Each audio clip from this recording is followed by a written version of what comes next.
నేను real estate కంపెనీలో manager గా వర్క్ చేస్తున్నాను. ఓకే 2 years బ్యాక్ నాకు మ్యారేజ్ అయింది. అరేంజ్డ్ మ్యారేజా లవ్ మ్యారేజా? Sir arranged marriage sir. సరే చెప్పండి, ఏంటి సమస్య? ఎవరో సెక్రటరీ అన్నారు మీరు మాటల్లో.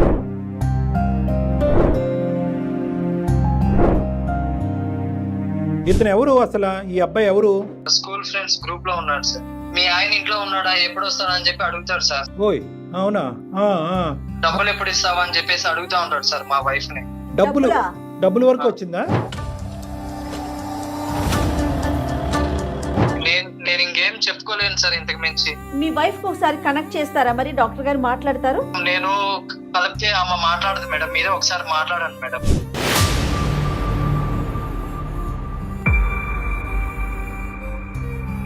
ఎవరు ఈ అబ్బాయి? అప్పుడు X boy friend sir. O X. సరే, మళ్ళీ ఇప్పుడు ఎక్స్ మళ్ళీ డబుల్ ఎక్స్ అయ్యాడు అప్పుడు? అవును సార్.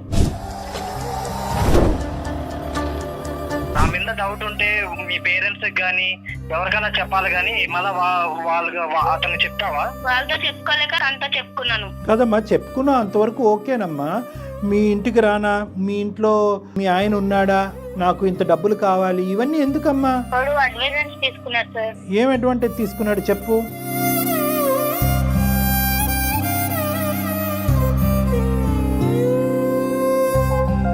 ఏం మనుషులమ్మా.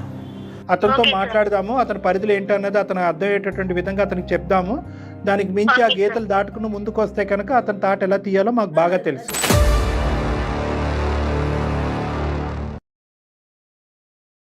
ఎవిస్ హాస్పిటల్ సమర్పించు అందమైన జీవితం కార్యక్రమానికి స్వాగతం. నమస్తే కళ్యాణ్ గారు. నమస్తే జయ గారు. కళ్యాణ్ గారు, రామకృష్ణ అనే ఆయన మనకి మెయిల్ చేశారండి. అంటే తనకు వచ్చిన అనుమానం అది నిజమో కాదో తెలియనితనం, ఒక క్వశ్చన్ మార్క్ అనమాట. వైఫ్ అండ్ హస్బెండ్ అసలు సమస్య మాత్రం. నాకు పరిష్కారం మీరు చూపించండి, మీ సలహా నాకు కావాలి అన్నట్లుగా మెయిల్ చేశాడు. ఓకే, మాట్లాడదాం జయ గారు, తప్పకుండా. హలో, నమస్తే అండి రామకృష్ణ గారు. ఎవరు మేడం? నేను జయానండి, అందమైన జీవితం ప్రోగ్రామ్ నుంచి కాల్ చేస్తా ఉన్నాను. మేడం నమస్తే మేడం. నమస్తే అండి, మీరు మాకు మెయిల్ చేశారు కదా. నాతో పాటు డాక్టర్ కళ్యాణ్ చక్రవర్తి గారు కూడా ఉన్నారు. ఒకసారి మీ సమస్య ఏంటో చెప్తే డాక్టర్ గారు మాట్లాడతారండి. Okay okay madam. Right. Ramakrishna నమస్తే నాన్న. సార్ నమస్తే సార్. ఏంటి సమస్య? నేను రియల్ ఎస్టేట్ కంపెనీలో మేనేజర్ గా వర్క్ చేస్తున్నాను. ఓకే 2 years బ్యాక్ నాకు మ్యారేజ్ అయింది. అరేంజ్డ్ మ్యారేజా లవ్ మ్యారేజా? Sir arranged marriage sir. సరే చెప్పండి, ఏంటి సమస్య? నా కింద ఒక మా సెక్యూరిటీ గా ఉంటుంది. నాకు వచ్చిన ఫోన్ కాల్స్ కానీ మెసేజెస్ కానీ క్లయింట్స్ కానీ ఇవన్నీ ఆమె మేనేజ్ చేస్తూ ఉంటుంది సార్. సో మీ వర్క్ లోడ్ ఆవిడ షేర్ చేసుకుంటూ ఉంటది. నా క్లయింట్స్ కానీ వాళ్ళందరినీ ఫాలో చేస్తూ ఉంటది. మేము డే అండ్ నైట్ అంటే మెసేజ్ చేసుకోవడము, ఫోన్ మాట్లాడుకోవడము ఇట్లా చేస్తూ ఉంటాం సార్. మా భార్య అది చూసి ఆమె కొంచెం తప్పుగా అనుకునిందామా. సరే, మీ భార్య పేరు ఏంటండి? Priya sir. Okay, so basically ఆవిడ చూసిందంటూ ఏమీ లేదు, కానీ మీ ఇద్దరి మధ్యన ఉన్నటువంటి డిస్టెన్స్ పెరగడంతో మీ యొక్క ఫోకస్ వేరే చాట ఉందని ఫీల్ అయింది ఆవిడ. అవునవును సార్. ఆ ఫోకస్ కాస్త సార్ బట్ మా ఇద్దరి మధ్యన ఏం లేదు సార్. కానీ ఆవిడ ఏమైనా మెసేజ్లు కానీ లేదంటే వినకూడనటువంటి ఫోన్ కాల్స్ కానీ చూడకూడవలసింది ఏమైనా చూసిందా అని అడుగుతున్నా. లేదు సార్, చూడలేదు. కేవలం ఈవిడికి దూరంగా ఉన్నారు, ఎక్కువ వర్క్ ఆఫీస్ పనిలోనే ఎక్కువ నిమగ్నమై ఉన్నారు. ఆవిడతో కమ్యూనికేషన్ పెరగడంతో అక్కడ ఇంటెన్సిటీ పెరిగింది, ఇక్కడ తగ్గింది అన్నది ఆవిడ భావం. Okay, got it. ఓకే, దాని మీద తర్వాత ఏమైందండి? అదే సార్, అంటే ఇంకా ఆమె పోయేసి పర్సనల్ గా సెక్రటరీ తో మాట్లాడడము ఇట్లా జరిగింది సార్. అంటే ఆయన ఎక్కువ మీకు ఆర్థిక పరంగా గానీ మీకు ఎందుకు హెల్ప్ చేస్తున్నారని చెప్పి అడిగితే ఆమె వచ్చేసి నాకు ఒక అన్నగా గాను ఒక బ్రదర్ గాను నాకు ఇట్లా హెల్ప్ చేస్తున్నాడు అతను, నేను ఒక బ్రదర్ గా అనుకున్నాను అని చెప్పారు సార్. కాదు, ఆర్థికంగా హెల్ప్ చేయవలసిన అవసరం ఏముందండి మీరు? అంటే మీ వైఫ్ కి అంటే సార్ ఆమె ఇంట్లో ఉన్న ప్రాబ్లమ్స్ కానీ వాళ్ళ మదర్ కి హెల్త్ బాగలేదంట సార్, అది కూడా చెప్పింది. ఒక బ్రదర్ గా నేను వాళ్ళకి ఇంకా హెల్ప్ చేద్దాము అంటే నా వర్క్ పరంగా కూడా మంచిగా హెల్ప్ అవుతుంది, నేను ఒకరికి హెల్ప్ చేసినట్టు ఉంటుంది అని చెప్పి ఆమెకి హెల్ప్ చేస్తున్నాను మేడం. సరే, మ్యూచువల్ గా హెల్ప్ చేసుకున్నారా, ఆవిడకు ఉద్యోగం ఇప్పించారా, అంతవరకు బానే ఉంది. ఫైనాన్షియల్ గా ఏమైనా ఇచ్చారా సపోర్ట్ మీ భార్యకి తెలియకుండా? వాళ్ళ మదర్ కి వచ్చి హెల్త్ బాగలేదు సార్, ఏడ్చింది అనమాట. ఏడ్చినప్పుడు చెప్పాను ఇట్లా, అమ్మా నేను ఒక బ్రదర్ గా నీకు అండగా ఉంటాను, నీకు మనీ గానీ ఏమైనా నీకు ఇంట్లోకి వస్తువులు గానీ ఏమైనా ఉంటే నేను హెల్ప్ చేస్తాను అని చెప్పాను సార్. అంటే ఎప్పుడన్నా మీ వైఫ్ కి క్యాజువల్ గా ఒక కొలీగ్ లాగా ఒక ఫ్రెండ్ లాగా ఎప్పుడన్నా పరిచయం చేశారా? లేదు సార్. డబ్బులు ఇస్తున్నట్టు ఎప్పుడన్నా చెప్పారా? లేదు సార్, చెప్పలేదు సార్. హెల్త్ పరమైన అంశం అంటే పెద్ద మొత్తంలోనే ఇచ్చుంటారు, మీరు మధ్యతరగతి కుటుంబం కాబట్టి. అంత పెద్ద మొత్తంలో ఇచ్చేటప్పుడు సతీమణికి అంటే భార్య మనకి షేర్ చేసుకోవటంలో తప్పు లేదుగా? ఎందుకని చెప్పి చెప్పలేదు సార్. ఆ విషయం తర్వాత తెలిసిందా మీ వైఫ్ కి? తెలిసింది సార్. తెలిసిన తర్వాత ఆమెకు అనుమానం వచ్చిన తర్వాత అడిగింది సార్. కేవలం మీరిద్దరూ ఎక్కువ ఇంటెన్స్గా మాట్లాడుకుంటున్నారు అనేదే కాదు, ఉద్యోగం ఇప్పించింది మీరే. ఎటొచ్చి మీ భార్య ఏంటంటే ఆవిడ మిమ్మల్ని అన్నయ్య, మీరు ఆవిడని చెల్లెమ్మ అంటాం అనేది వినలేదు అంతే. అవును సార్. అవును సార్. తర్వాత ఏమైందండి? అదే సార్, వచ్చి అడిగిన తర్వాత అమ్మ నాకు ఒక బ్రదర్ గా చెప్పింది. తర్వాత వాళ్ళ అమ్మతో కూడా మాట్లాడడం జరిగింది మా వైఫ్. మాట్లాడిన తర్వాత వాళ్ళ మదర్ చెప్పారు, ఇట్లా నాకు ఒక కొడుకు లాగా అతను నాకు హెల్ప్ చేశాడు అంతేగాని ఇంకేం లేదు అని చెప్పారు సార్. అక్కడికి ఆ ప్రాబ్లం సాల్వ్ అయింది సార్. ఓకే, దాంతో ఈవిడ చల్లబడింది. అవునవును సార్. ఆమె తెలుసుకున్న తర్వాత మా భర్త మంచోడు అని చెప్పేసి ఆమె అనుకొని వచ్చేసింది సార్. మళ్ళీ ఉమాని ప్రియా గారు మాట్లాడుకుంటారా ఎప్పుడైనా? కష్టం అనుకోండి, ఎప్పుడు మాట్లాడుకుంటారు సార్. ప్రాబ్లం అయిపోయిన తర్వాత మాట్లాడు. సో మీ వరకు అయితే కనుక అక్కడ చెల్లి అయిపోయింది. అవునవును సార్. ఇంతవరకు బానే ఉంది, కథ సుఖాంతమైంది కదండి. ఇంకేంటి సమస్య ఏంటి? ఇప్పుడే మేడం స్టార్ట్ అయ్యింది. ఏమైంది? అంటే అవును మేడం, మా వైఫ్ వేరే వాళ్ళతో రిలేషన్షిప్ లో ఉందని నాకు డౌట్ గా ఉంది మేడం. అంటే ఎట్లా మీకు అనుమానం ఎలా వచ్చింది? మీకంటే సెక్రటరీ ఉన్నారు, ఆవిడ క్లియర్గా. ఒక రోజు మా వైఫ్ నిద్రపోయినప్పుడు నేను ఒకసారి ఫోన్ చెక్ చేసినప్పుడు మా ఫోన్ లో వచ్చేసి మెసేజెస్, కాల్స్, అందమైన జీవితాన్ని కూడా ఆమె మెయిల్ పెట్టున్నారు సార్. రెగ్యులర్ గా నైట్ మీరు పడుకునే ముందు ఆవిడ ఫోన్ చెక్ చేసి పడుకుంటారా? లేదు లేదు సార్. ఈ మధ్యనే నాకు డౌట్ వచ్చేసి నేను మా వైఫ్ నిద్రపోయిన తర్వాత నేను ఒకసారి చెక్ చేశాను సార్. అసలు మీకెందుకు డౌట్ వచ్చింది? అంటే మేడం అంటే ఎక్కువ బయటికి వెళ్ళేసి ఫోన్ మాట్లాడము, మెసేజ్ చేయడం ఎట్లుంటే నాకు అంటే వేరే వాళ్ళతో తిరగడము, రిలేషన్షిప్ లో ఉన్నట్లు నాకు కొంచెం అనుమానం వచ్చింది మేడం. నీ కథ మీద అనుమానం నడుస్తున్నప్పుడే ఈవిడ ప్రవర్తనలో ఇది వచ్చిందా, లేదంటే మీది కంప్లీట్ గా ఎండ్ అయిన తర్వాత మీ వైఫ్ యొక్క ప్రవర్తనలో మార్పు మీకు కనిపించిందా? ఇప్పుడు నా మీద డౌట్ ఉన్నప్పుడే ఆమె కొంచెం ప్రవర్తన కూడా మారింది సార్. కానీ అప్పుడు చెక్ చేయకుండా మీది ఎండ్ అయిన తర్వాత మీరు చెక్ చేయడం మొదలు పెట్టారు. అవునవును సార్. ఇదేది ఎలక పిల్లి కథలా ఉంది. అంటే టిట్ ఫర్ టాట్. మా ఆవిడ ఇప్పుడు వరకు నా మీద చెప్పెట్టి నన్ను అనవసరంగా అమాయకురాలైనటువంటి అమ్మాయితో లింక్ కలిపి ఇబ్బంది పెట్టి చేసింది కాబట్టి ఈరోజు నేను ఒక కొత్త కథని సృష్టిస్తూ మా ఆవిడకి ఎవరో ఒకరు ఉన్నారు అనే విధంగా నువ్వు మాట్లాడలేదు అంటాను. గ్యారంటీ ఏంటి? నువ్వేం చూసావు? మెసేజెస్ చూసాను సార్. మెసేజ్లు చూసావు. ఏంటి ఆ మెసేజ్లు? ఏం చూసావు ఆ మెసేజ్లో? అదే సార్, కలుద్దాము, మళ్ళీ ఎప్పుడు కలుస్తావు, ఓకే ఓకే, అసలు నాకు రిప్లై ఇవ్వట్లేదు. ఇతను ఎవరు అసలు? ఈ అబ్బాయి ఎవరు? స్కూల్ ఫ్రెండ్స్ గ్రూప్ లో ఉన్నాడు సార్. మీ ఆయన ఇంట్లో ఉన్నాడా, ఎప్పుడు వస్తాడా అని చెప్పి అడుగుతాడు సార్. ఓయ్ అవునా? డబ్బులు ఎప్పుడు ఇస్తావా అని చెప్పేసి అడుగుతా ఉంటాడు సార్ మా వైఫ్ ని. డబ్బులు వరకు వచ్చిందా?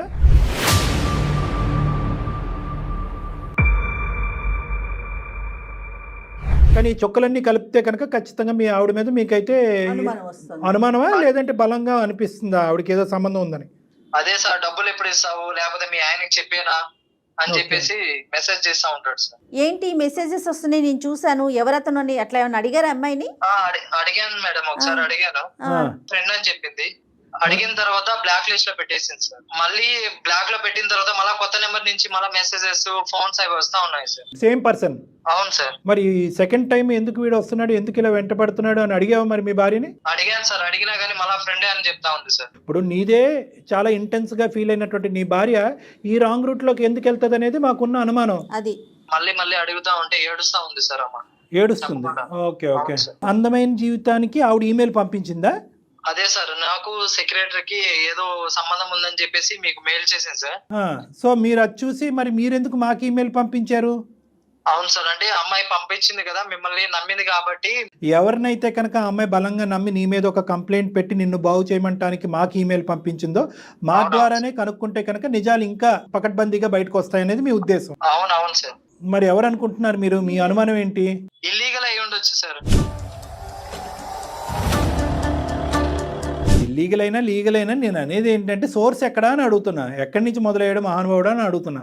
లవ్ ఇమేజెస్ ఉన్నాయి సార్. లవ్ ఇమేజెస్ కూడా ఉన్నాయి, డబ్బులు విషయాలు ఉన్నాయి, ఇంట్లో భర్త ఉన్నాడు అనేది ఉంది.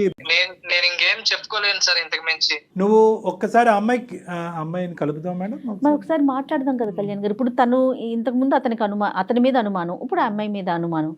ఏది కరెక్టో కాదో మీరు మాట్లాడితే కదా మీకు తెలుస్తుందని నా ఉద్దేశం. మీ వైఫ్ కు ఒకసారి కనెక్ట్ చేస్తారా? మరి డాక్టర్ గారు మాట్లాడతారు. నేను కలిపితే అమ్మ మాట్లాడదు మేడం, మీరే ఒకసారి మాట్లాడండి మేడం. ఓకే, మేము మాట్లాడతాం. మీ ఇద్దరు కలిసి ఉండట్లేదా, ఉంటున్నారా? అంటే ఒకే చోట ఉంటాము, వేరే వేరే బెడ్రూమ్ లో ఉంటాం సార్. Okay okay. సో మీ ఇద్దరి మధ్యన ఆ డిఫరెన్స్ వచ్చేసింది ఆల్రెడీ. అవును సార్. సరే ఒకసారి మేమే కలుపుతాం నేను, ఉండండి అయితే. అంటే మీరు ఓకే సార్. ఒకసారి మీ వైఫ్ నెంబర్ పెట్టేసేయండి చాలు, నేను కాల్ చేస్తా తనకి. Okay madam. రైట్. పంపిస్తున్నా మేడం. ఆఖరికి ఏ స్థాయికి వచ్చిందో చూసారా జయ గారు? ఇతను ఫోన్ చేస్తే ఆవిడ ఎత్తదంట. ఒకే ఇంట్లో ఉంటున్నారు కానీ విడివిడి బెడ్రూమ్స్. నమస్తే అండి, నమస్తే మేడం. నేను జయానండి, అందమైన జీవితం ప్రోగ్రామ్ నుంచి కాల్ చేస్తా ఉన్నాను. మెయిల్ చేశారు కదా? మా సమస్య క్లియర్ అయ్యింది, అందుకనే మళ్ళా మీకు ఏమీ కాంటాక్ట్ అవ్వలేదు మేడం. ఆహాహా, సమస్య క్లియర్ అయిపోయిందా? అయితే కొత్త సమస్య మొదలైందమ్మా. అది ఏంటి మేడం అది? ఏంటంటే, ఒకసారి ఉండు, మా డాక్టర్ కళ్యాణ్ చక్రవర్తి గారు మాట్లాడతారు నీతో. Okay madam. ఒక్క నిమిషం. అమ్మా, మీ సమస్య పరిష్కారం అయినందుకు మేము చాలా ఆనందిస్తున్నాం, చాలా సంతోషం. నా సమస్య క్లియర్ అయ్యింది, మళ్ళీ ఇంకో సమస్య నాకెందుకండి అని చెప్పి మీరు ఫోన్ పెట్టేయకుండా అదేంటి మేడం అని అడిగారు చూడండి, అది ఇంకా సంతోషం. ఆ సమస్య ఎవరిదో కాదు, మీ భర్త గారిది. మీ భర్త గారు ఏంటంటే నీకు రామకృష్ణ గారికి ప్రత్యేకంగా ఏంటంటే మీకు అందమైన జీవితం మీద ఒక గురి ఉంది కాబట్టి, అందమైన జీవితం ఇటువంటి సమస్యలు పరిష్కరిస్తుందనే ఒక నమ్మకం ఉంది కాబట్టి రామకృష్ణ గారు అదే సంస్థకి అంటే అందమైన జీవితానికే ఈమెయిల్ పంపించి అక్కడితో ఆగలేదండి, ఇంకో సమస్య మొదలైందండి, ఇది కూడా పరిష్కరించి మా జీవితాన్ని కాపాడండి అని మమ్మల్ని వేడుకుంటున్నారు. చాలా తక్కువ సందర్భాల్లో మేము చూసినటువంటి ఈ వేదిక మీద చాలా తక్కువ సందర్భాల్లో మా వరకు ఈమెయిల్ పంపించిన తర్వాత మేము కాల్ చేసే లోపే సమస్య క్లియర్ అవటం అనేది చాలా అదృష్టంగా మేము భావిస్తున్నాం. అందులో నువ్వు ఒకదాని ఉన్నావు. ఎందుకు అక్కడ గెలుపొందారు మీరు అంటే కనుక అందరూ నిజాయితీగా నిజాలు ఒప్పుకున్నారు కాబట్టి. మీ ఆయన ఒప్పుకున్నాడు, మీరు ఒప్పుకున్నారు, ఆ అమ్మాయి ఒప్పుకుంది, అలా అమ్మాయి అలా అమ్మగారు ఒప్పుకున్నారు. సో అక్కడితో అది క్లియర్ అయింది. ఇప్పుడు ఈ సమస్యలో కూడా ఏంటంటే ఇప్పుడు ఉండేటటువంటి దాంట్లో కూడా నిజాయితీ అనేటటువంటిది ప్రధానమైన అంశం. సో మీ మనసాక్షిమే చేసుకుని మీకు మీ రామకృష్ణ గారు పడేటటువంటి అనుమానం ఆలోచన ఏంటంటే ఎవరో ఒక అబ్బాయితో ఉమాగారితో ఇతనితో మాట్లాడుతున్నప్పుడు అప్పుడు మీ మైండ్లో మీ బాధలు నలుగుతున్నటువంటి క్రమంలోనే మీరు కూడా ఒక పరాయి వ్యక్తితో తెలియకుండా భర్తకు తెలియకుండా సంభాషించటము, చాటింగ్లు చేయటము, డబ్బులు పంచుకోవటం ఇలాంటివి జరిగినాయి అంట. అడగలేక మింగలేక కక్కలేక అతి కష్టం మీద నిన్ను అడిగితే ఎవరో అని చెప్పి పక్కకు తోసావంటే ఇంకోసారి అడిగేటప్పటికి బోరుమని ఏడ్చావంట. ఈ ఏడుపులు గోలేంట్రా బాబు అని చెప్పి ఇంకా ఏదో జరుగుతుందనే ఉద్దేశంతో అతనికి ఏం చేయాలో పాల్పడక మాకు ఈమెయిల్ పంపించాడు. అసలు ఏం జరుగుతుందమ్మా ప్రియ మీ జీవితంలో? ఏం జరుగుతుంది? ఈ అబ్బాయి ఎవరు? నువ్వు మాట్లాడే అబ్బాయి ఉన్నాడా? అది కూడా భ్రమేనా? సార్ నేను ఇప్పుడు నిజం చెప్తాను సార్. చెప్పమ్మా. నిజాలే చెప్పాలి సార్. అది నిజమే సార్. ఏది నిజం? ఇంకో అబ్బాయితో మాట్లాడింది. నువ్వు మాట్లాడింది నిజమే. ఎవరు ఈ అబ్బాయి? అప్పుడులో X boy friend sir. O X. సరే, మళ్ళీ ఇప్పుడు ఎక్స్ మళ్ళీ XX అయ్యాడు అప్పుడు? అవును సార్. అప్పటి నుంచి ఈ అబ్బాయితో మళ్ళీ పరిచయం ఏర్పడింది 6 months ఉంది సార్. 6 months నుంచి. భర్తకు తెలియకుండా 6 నెలలు బట్టి మాట్లాడవలసినంత ఏముంది సీక్రెట్? మా హస్బెండ్ కింద పనిచేసే PI కింద వాళ్ళిద్దరు మా హస్బెండ్ కి ఏదో ఉందని నాకు అనుమానం వచ్చింది సార్. అది సార్ట్ అవుట్ అయిపోయింది అన్న. నేను బయట వాళ్ళకి చెప్పుకోలేక ఇంట్లో వాళ్ళకి చెప్పుకోలేక అంటే 10th class లో ఫ్రెండ్ కి చెప్పుకున్నాను సార్. అక్కడితో ఆగిందా? చెప్పుకోవటం వరకే ఆగిందా? అతను ఇంకా ఏమన్నా ఇంకో లెవెల్కి ఏమన్నా వెళ్ళాడా? ఇప్పుడు మీ హస్బెండ్ యొక్క ప్రాబ్లం ఏంటంటే అంతేకాదు సార్. బాబు రామకృష్ణ లైన్లో ఉన్నావా? సార్ ఉన్నాను సార్. మరి సైలెంట్గా ఉండొద్దు. ఇప్పుడు అమ్మ రామకృష్ణ కూడా లైన్లోనే ఉన్నాడు ప్రియా. ఓకే, అతనికి చెప్పే నీ కాన్ఫరెన్స్ కలిపాము. ఎందుకంటే నువ్వు అతను ఫోన్ చేస్తే డైరెక్ట్గా ఫోన్ ఎత్తట్లేదు కాబట్టి మేము మీడియేట్ చేసి ఈ ఫోన్ కలిపాము. నువ్వు ఇప్పుడు రామకృష్ణ నిన్ను అడుగుతాడు, అతని మనసులో ఉండేటటువంటి ఆలోచన ఏంటి, భయం ఏంటి అనేది నీకు చెప్తాడు. అది నువ్వు ఎటువంటి నమ్మకంతో నివృత్తి చేస్తావో చెయ్యి. మీరిద్దరు మాట్లాడుకోండి. అసలు మీరిద్దరు మాట్లాడుకోకుండా మేము మధ్యత్వం చేయటం అనేది కరెక్ట్ కాదు. ప్రియా, వాడితో ఎందుకు ఫోన్ మాట్లాడుతావు? నువ్వు ఫోన్ కాల్స్ కానీ మెసేజ్ కానీ ఎందుకు చేస్తున్నావు? వాడికి ఫ్రెండ్ అని చెప్పి అట్లా అడుగుతారా? ఎప్పుడు వస్తావు, డబ్బులు ఎప్పుడు ఇస్తావు? నీ మీద డౌట్ ఉండి సైగా ఆడుకుందాం అనుకున్నాను. నా మీద డౌట్ ఉంటే మీ పేరెంట్స్ గానీ ఎవరికైనా చెప్పాలి గానీ మళ్ళా అతను చెప్తావా? వాళ్ళతో చెప్పుకోలేక అంతా చెప్పుకున్నాను కదమ్మా. చెప్పుకున్నా అంతవరకు ఓకేనమ్మా. మీ ఇంటికి రానా, మీ ఇంట్లో మీ ఆయన ఉన్నాడా, నాకు ఇంత డబ్బులు కావాలి, ఇవన్నీ ఎందుకమ్మా? అంటే బాధలు చెప్పుకునే వాళ్ళు బాధలు చెప్పుకోండి స్నేహితులుగా, అందులో తప్పులేదు. ఎప్పుడైతే కనుక మీ హస్బెండ్ యొక్క ఇష్యూ రెక్టిఫై అయ్యిందో ఆ రోజు నువ్వు కట్ చేసేసి ఉంటే కనుక అయిపోయి ఉండేది కదా. ఎందుకు మళ్ళీ అది కంటిన్యూ అయ్యి ఇంకో లెవెల్కి వెళ్ళింది? ఇంకో లెవెల్కి వెళ్ళిందా లేదా? అడ్వాంటేజ్ తీసుకున్నారు సార్. ఏమ్మా అడ్వాంటేజ్ తీసుకున్నాడు అంటే ఏం అడ్వాంటేజ్ తీసుకున్నాడు చెప్పు. డబ్బులు అవన్నీ ఇచ్చాను, ఫోన్ కొనుక్కొని డబ్బులు లేవా అంటే ఇచ్చాను, మళ్ళీ ఇబ్బందులు అంటే ఇచ్చాను సార్. ఓకే, అన్ని విధాలుగా బయట వెళ్దాం అది ఇది అంటుంటే నాకు కొంచెం నచ్చలేదు సార్. కదమ్మా, అసలు డబ్బులు అడగవలసిన అవసరం ఏముందమ్మా? మీరిద్దరు ఏమంత తప్పు చేశారు కాబట్టి ఆడు డబ్బులు అడిగి బ్లాక్మెయిల్ చేసేంత ధైర్యం వాడికి వచ్చింది? ఏం చేసి ఉండొచ్చు? బయట రెస్టారెంట్లకి అలా సరదాగా మాట్లాడుకోనికి అట్లా ఇట్లా వెళ్ళాం సార్. ఏం మనుషులమ్మా ఎందుకు నువ్వు అదెందుకు టెంప్ట్ అయ్యావు? మా హస్బెండ్ తో డిస్టర్బెన్స్ ఉంది కదా సార్. డిస్టర్బెన్స్ లేదు కదమ్మా, డిస్టర్బెన్స్ ఉందేమో అని నువ్వు అనుమానం పడ్డావు. అక్కడి వరకు వెళ్ళాక నీకు మొత్తం క్లారిటీ వచ్చేసింది. ఇంకా అక్కడితో నీ మైండ్ టైంలో కనెక్ట్ అయ్యాను సార్. కనెక్ట్ అయ్యి తర్వాత డిస్కనెక్ట్ అవ్వలేకపోయావు, అంతేనా? అంతే కదమ్మా, కనెక్ట్ అయ్యారు. నేను చేశాను కానీ తను అవ్వట్లేదు సార్, డిస్కనెక్ట్ అవ్వట్లేదు. ఎవరు? నువ్వు డిస్కనెక్ట్ అయ్యావు కానీ అతను అవ్వట్లేదు, అంతే. మరి విత్తనాలు జల్లేక మొలకెత్తవా? ఇప్పుడు నీకు అర్థం కావట్లేదు ఇక్కడ సబ్జెక్టు. నువ్వు అతనికి ఏమేం ప్రామిస్ చేసావో ఆ స్పీడ్లో, నువ్వు పంచుకునేటటువంటి బాధలో ఏమేం ప్రామిస్ చేసావో నువ్వు అతనికి. అంటే నాకు మా ఆయన వద్దు, మా ఆయన అంటే ఇష్టం లేదు, నువ్వే ఆపద్బాంధుడు, నువ్వే కాపాడు. ఇప్పుడంటే ఎలాగమ్మా? నీ ఇదేమన్నా ఇది గేమా? ఇదేమన్నా అమ్మా ఏదో హోటల్లో ఉంటానండి, ఈ హోటల్ వద్దా ఆ హోటల్లో ఉంటాను అన్నట్టు ఉంది. నువ్వు ఏం మాట్లాడుతున్నావు? రామకృష్ణ ఎవరు అనుకున్నావు? ఏది తప్పయింది? ఎవరు తప్పయింది? మళ్ళీ ఇప్పుడు ఆ అబ్బాయి ఎవరో నీ చిన్నటి స్నేహితుడు మళ్ళీ నీ జీవితంలోకి రావడానికి గ్యారంటీ ఉందా? ఇస్తాను సార్. ఎలా ఇస్తావు? నువ్వు ఇచ్చేది కాదు కదా, వాడే అతను కదా, అతని వైపు నుంచి రావాలి కదా గ్యారంటీ. మా ఆయనతో మాట్లాడిస్తాను సార్, ప్లీజ్ సార్. ఏమని మాట్లాడిస్తావు చెప్పు, ఏం మాట్లాడతాడు? మా ఆయన అనుకున్నా అంతా మా ఇద్దరి మధ్యలో ఏం జరగలేదని నేను ప్రూఫ్ ఇప్పిస్తాను సార్. అతను నిజమే చెప్తున్నాడని మేము ఎలా అనుకోవాలి, మీ ఆయన ఎలా అనుకోవాలి? మీరిద్దరు కలిపి ప్రామిస్ సార్, మా ఇద్దరి మధ్యలో ఏం జరగలేదు. అమ్మ ఇంత పెద్ద పెద్ద మాటలు మాట్లాడేటప్పుడు ఎవరితో పడితే వాళ్ళతో చిన్ననాటి స్నేహితుడని ఎంతవరకు పంచుకోవాలి? నీ బాధలు కష్టాలు సుఖాలు ఎంతవరకు పంచుకుంటారమ్మా? వేరే మగపిల్లడితో మీకు ఏం అవసరం? గంటల ఎందుకు మాట్లాడారు? నాకు వేరే ఆలోచన ఏం రాలేదండి. సరే అమ్మా, ఆ టైంలో ఆలోచన రాలేదు, సరే నీ బాధను పంచుకున్నావు, స్నేహితుడు అని అనుకున్నావు, తర్వాత లిమిటేషన్స్ అనేటటువంటిది ఉంటాయి కదమ్మా. మీ ఆయన ఈ రోజు చూడకూడనటువంటి భయంకరాలన్నీ చూశాడు.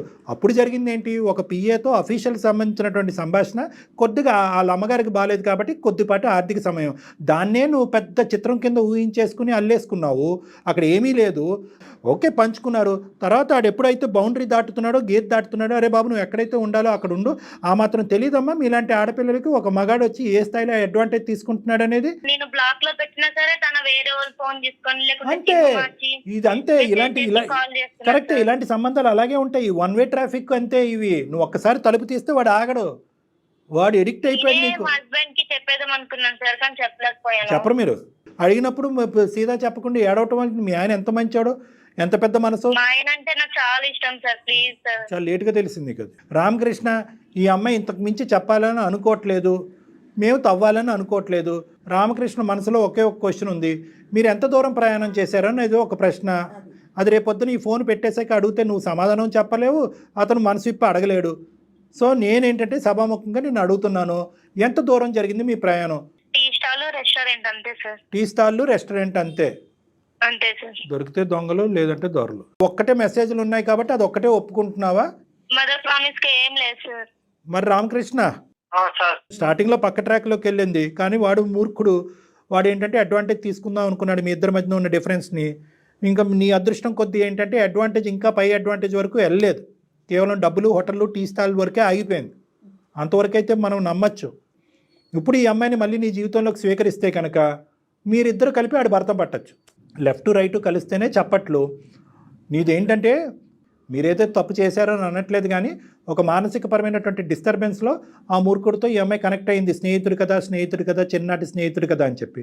వాడు ఏంటంటే ఒక మెట్టు ఎక్కకుండా ఒకే దెబ్బతో 10 మెట్లు ఎక్కి ఈ అమ్మాయి జీవితంలో టోటల్గా ఎంట్రీ అయిపోయాడు. వాడు ఎంట్రీ అయిపోయి అప్పుడు నీకు కావాల్సినప్పుడు నన్ను వాడుకున్నావు కదా, సలహాకి, సూచనకి, ఓదార్పుకి, ఇప్పుడు నువ్వు కావాలి అనేటటువంటి విధంగా వెంటపట్టడం మొదలుపెట్టాడు. సో ఇది ఏంటంటే నాకు ఒక మాట ముందే చెప్పుంటే సరిపోయేది కదా. ఇప్పుడు సమస్య అందుకే కదా మొదలైంది, మరి అలా చెప్పకపోబట్టే కదా మా దాకా వచ్చారు.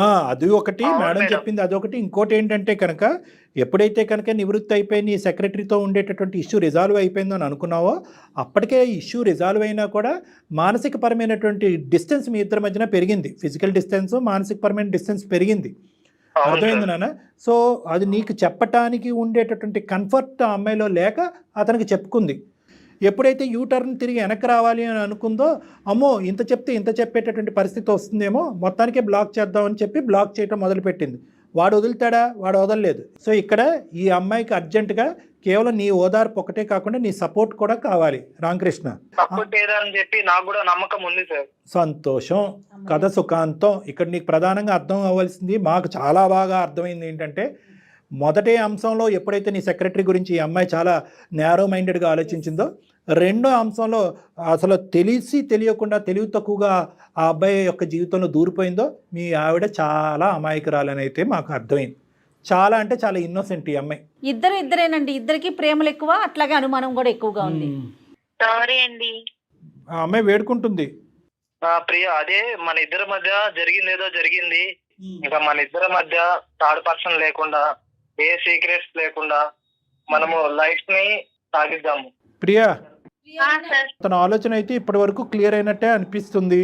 ఈ డిస్కషన్ అనేది ఫోన్ కట్ అయిన తర్వాత మీరిద్దరు మాట్లాడుకోకుండా ఏమన్నా ఇంకో స్థాయి అనుమానం కానీ ఆలోచన కానీ ఉంటే డైరెక్ట్ గా నా క్లినిక్ వరకు రండి మీరిద్దరు. Yes, yes. అర్థమైందా?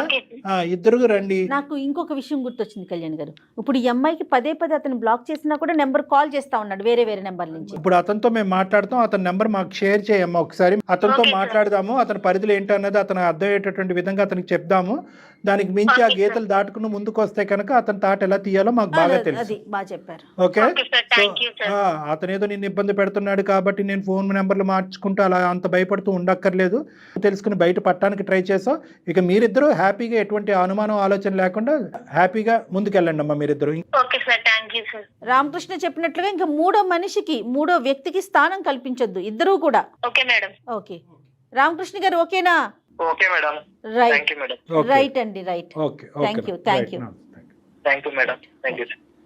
జయ గారు, వీళ్ళు ఈ పిల్లలు ప్రధానంగా అర్థం చేసుకోవాల్సింది ఏంటంటే, పెళ్ళైనటువంటి కొత్తలో ఉండేటటువంటి లవ్ మ్యారేజ్ అయినా అరేంజ్డ్ మ్యారేజ్ అయినా ఇటువంటి సమస్యలు రావటం అనేది సర్వసహజం. ఎస్పెషల్లీ ఏంటంటే చిన్ననాటి స్నేహితులకి కనెక్ట్ అవ్వాలి, మన బాధ ఇంట్లో ఉండే బాధ అక్కడ షేర్ చేసుకోవాలనే ఫీలింగ్ ఉంటుంది. ఎందుకంటే ఇలాంటి అంశాలు అక్క చెల్లికి, అన్నదమ్ములకి, అమ్మ నాన్నలకి చెప్పడం కష్టం కాదు. ఇలాంటి ఏమైనా డైలమా సిచ్యువేషన్ క్రియేట్, ఒక సందిగ్ధ పరిస్థితులు ఎవరన్నా భార్యాభర్తలు ఉంటే కనుక ఈ సమస్య యొక్క చిక్కుముడు విడిపించడానికి సరైనటువంటి నాదుడు ఎవడు అని ఎంచుకోవటం కూడా చాలా ఇంపార్టెంట్. అవతల వాడు మన సేవియరా లేదంటే మన తల కొరువు పెట్టేటటువంటి వాడా అనేది అర్థం చేసుకోవటం చాలా ఇంపార్టెంట్. చాలా బాగా చెప్పారు. బట్ ఆ అబ్బాయి కూడా నాకైతే ఎందుకో కన్ఫ్యూజన్ స్టేటస్ లో ఉన్నట్టు అనిపిస్తోంది. ఒక్కసారి మీరు మాట్లాడితే. మంచి అబ్బాయి, అర్థం చేసుకునే అబ్బాయి. ఇదే సమస్య ఇంకొక ఇంట్లో ఉంటే కనుక మనం చూసినటువంటి కేసుల్లో రాచి రంపాలు పెట్టి ఇది భయంకరమైన పరిస్థితి తీసుకురాకుండా ఆ అబ్బాయి కేవలం అమ్మాయి ఏడుస్తుంది అన్నతో అక్కడితో కమ్యూనికేషన్ ఆపేసి ఆ అమ్మాయి వేరే రూమ్ లో, ఈ అబ్బాయి వేరే రూమ్ లో పడుకుని మనల్ని ఆశ్రయించాడంటే ఆ అబ్బాయి మనసు చాలా పెద్దది, అర్థం చేసుకునే మనసు. ఎటొచ్చి ఏంటంటే అక్కడ సన్నివేశాలు, మెసేజ్లు చూసింది ఒకటి, ఈ అమ్మాయి చెప్తుంది ఒకటి, వింటుంది ఒకటి. సో వీటన్నిటిలో అతను కన్ఫ్యూజన్ లో ఉన్నాడు. సో కన్ఫ్యూజన్ అనేటటువంటిది కేవలం ఒక ఫోన్ కాల్లో, అందమైన జీవితంలో ఈ ఒక ఎపిసోడ్ లో క్లియర్ అవటం కష్టం. కాబట్టి ఈ అబ్బాయికి ఎక్స్ట్రా ఛాన్స్ ఇచ్చి మన దగ్గరకు రప్పించుకుని పూర్తి స్థాయిలో నివృత్తి చేసే ప్రయత్నం చేద్దాం. రైట్, ఆ బాధ్యత మీరే తీసుకోవాలి. తప్పకుండా. రైట్ కళ్యాణ్ గారు, నమస్తే. నమస్తే.